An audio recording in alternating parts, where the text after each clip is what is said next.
Hey, it's Terry, your favorite no bullshit artist and business coach, and you're listening to Terry Talks, where we discuss all things taboo, uncovering art industry nonsense, grounding you in confidence and leadership to run an arts business with unwavering power and grit.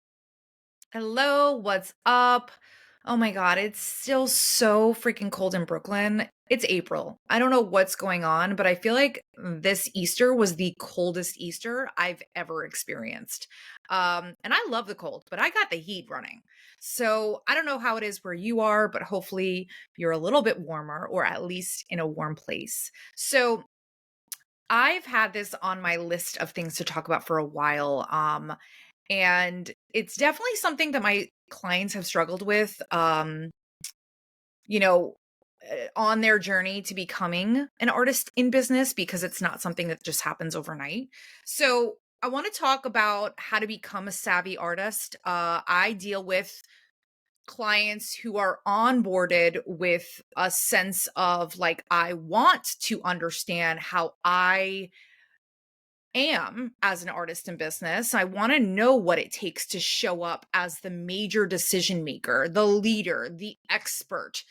When people say like freelancers take on all of the roles, to some extent it is true, but they all kind of seep into each other, right? If you become a decision maker, you automatically become a leader. If you become a leader, you automatically become this like a little bit more savvy and expert because you start to get to know how you want to curate and run your business, right? How do you want to sell your artwork? Because those are all decisions, right? How you want to show up in your business or in conversation is all really up to you. So the things that most artists don't consider until they actually want to take it more seriously, they're more committed, they want to actually start selling, are like the little details of how to actually do that in a very savvy way so that one, it's a little less risky in terms of things that you're getting involved in, shows that you're signing up for, maybe deals that you are collaborating on and partnerships and commissions and all that shit. So we're going to dive into that in a second. And just for the sake of time, I'm going to go over the top 3 things that my clients and in my experience have struggled with or have found the most challenging when they're trying to discover this part of themselves that they probably just didn't consider before. So before we dive in for the real wheel, okay, there are a few things happening that are literally taking place currently. I'm running a beta round for done for you services, which are very different than done with you services. So I want to make that distinction really quickly in case this is something that piques your interest. Done with you services is when you and I collaborate, whether it's on a breakthrough call, whether we are doing a pricing strategy and we're both going over things and we are brainstorming together and I'm providing my expert advice or suggestions or options, right? But I'm not making any of those decisions necessarily for you. So that would be like a done with you service. A done for you service is me taking some of the heavy loads off of your plate, being less in front of the computer, less on your phone so that you can spend and prioritize your time in the studio a little bit more effectively. And I can take on things that I actually really fucking love to do. I love to do social media audits. I love to organize project management. I literally live for block scheduling. So all of those things, and there's a couple of others that I won't just go into right now. If you're interested, please shoot me an email or a DM and I'll just send you the menu. The second piece of news that I want to share is that Creators Power Hour office hours are now going to be quarterly.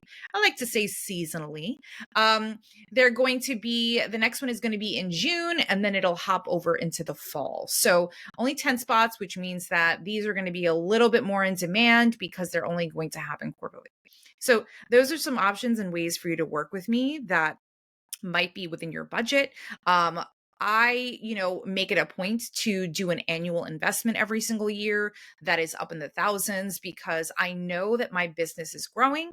I know that I'm growing and I'm going to need new things every single year to polish things up and make sure that it is looking top notch so I can roll out the red carpet for my clients.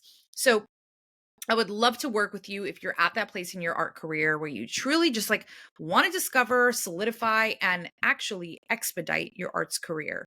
I've also got 2 spots open for private clients in 2024. So keep those things in mind and literally just hit me up.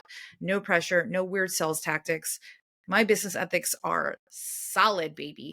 So I take those things very seriously and would never want to pressure anyone into doing something they didn't want to do because it would just get both of us dragging our feet. All right, let's get into the juice. Let's get into the tea because this is a topic on, that I've wanted to shed light on and try to use like tangible ways to break it down because being a savvy business owner in any capacity, an entrepreneur, an emerging artist who really wants to like get to that next level of professionalism, it's hard. It's kind of hard to describe, especially for me, since I'm pretty much an extrovert. I'm a native New Yorker. I'm a skeptic. I'm a Sagittarius. All of those things are actually a great recipe for being a business owner.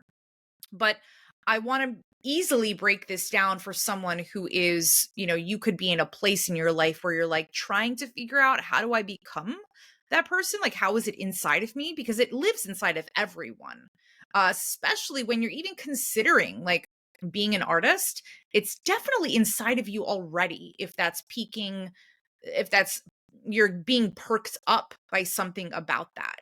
So it's not even something that you have to like change yourself to be. You have to figure out what it's going to look like for you. And a lot of people like haven't even tested that aspect of themselves out.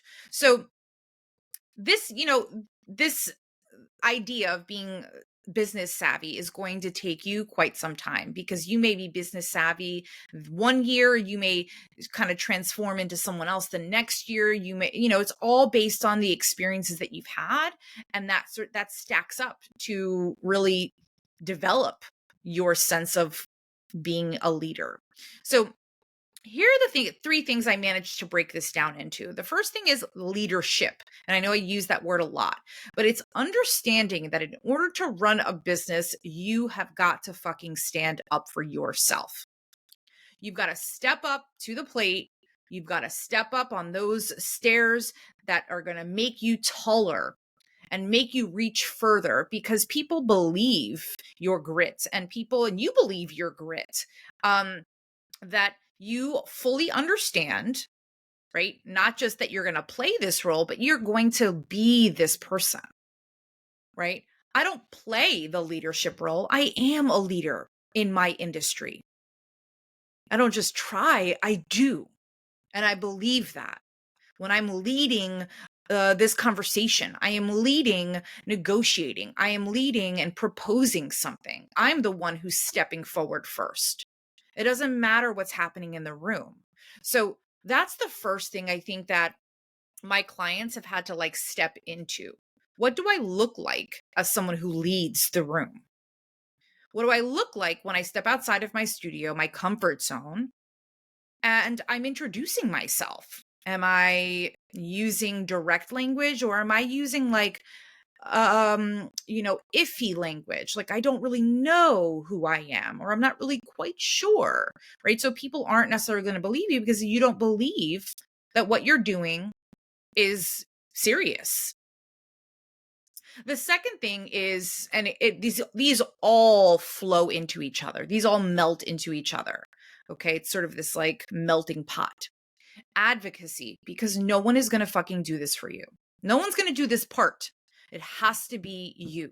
So the things that you're willing to do, what are you willing to bring up?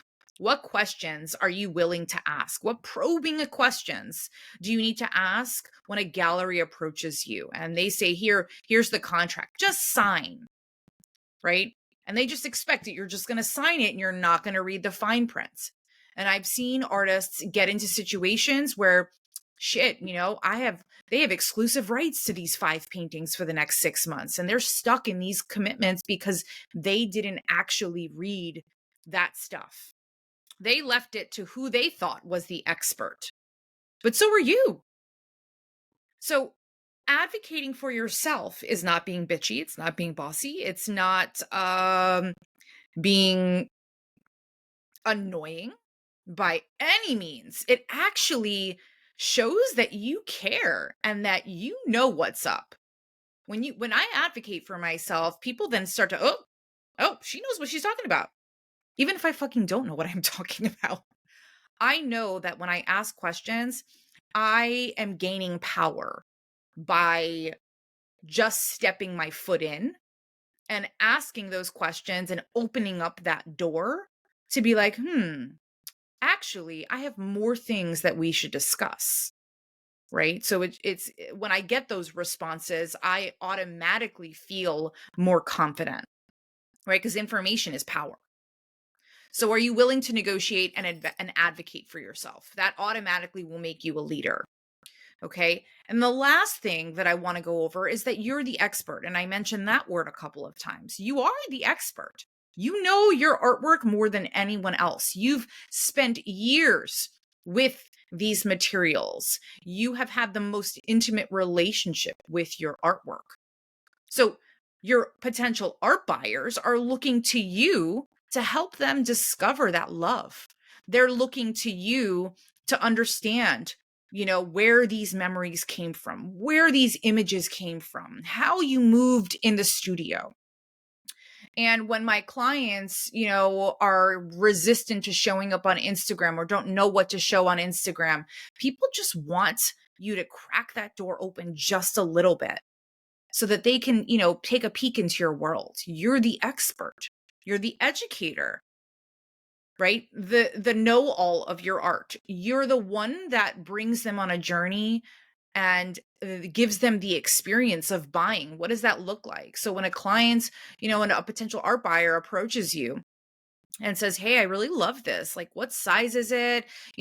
How heavy is it? What materials were used? They're looking to you to answer those questions. And in the best, having this like a beautiful conversation. They're looking for the experience, not just for the artwork, because people buy from people, right? And I've always said that. But what's really important is that they're going to remember the conversations they had with you. They're going to remember where they met you. They're going to remember what you told them about the piece. And they're going to look up to you because you're the one who created it. They may not have that skill. They may just like sort of envy that part. And that's a beautiful thing, that transfer of emotion, that transfer of, like being in a state of empowering other people to like bring this artwork into their space. You're giving that to them. You're allowing them permission to express themselves. So you hold a lot of power. You have a lot of power in this, in your 4 chambers of your heart, in your soul, in your cavern. You hold that inside of you, but the ways that you express it is up to you. Can you step into that person, your 2.0 self? And I actually did a workshop on last year that was called the Artist Opener, and it was really about stepping into this role because it exists already. But you've got to like poke yourself a little bit and say, hey, where are you? Who are you? So if anything, this episode is sort of a reminder that you don't have to like fake being an artist in business. You are an artist in business if you chose this path, especially if you chose the path of selling your work, not just showing it, but selling it. Requires you to think about your practice in a different way. And it's not sometimes people will call it selling out. It's not that. It's making a profit off of something you've been doing and will be doing regardless of what money you're making. So why not step into it in a more serious manner? Why not commit to yourself and say, you know what, fuck it. Like, I want to be this person. I want to be stronger, not just about the art making and the experience you have with yourself, but in growing this person that's still been living in there too. Everyone has more time to grow. We don't just like stop at a certain age or a certain height, or, a lot of old people shrink, our little kids grow tall. You know, sometimes they have these awkward phases where their torsos are like, my nephew's legs are like daddy long leg giraffe, and his like head has stayed the same. You know, these are the growing pains. Or maybe one week they're eating more because they're just like, oh my, holy shit, like I'm growing. And as adults, we go through this with self-discovery. So I'm going to pause here. But I hope that you enjoyed this episode. Please don't forget, as any new podcaster, it's so important for me, and I appreciate the subscribe. I appreciate the comments below. I appreciate you giving me any testimonials on how this episode hit, if it hit you in the right spot. And stay tuned for the next episode. If you're interested in working together, make sure to reach out, email me, hop over to my website. All the links are listed below. And of course, as always, manifesting major sales for you. Have a great rest of your day, whatever time it is. Peace out.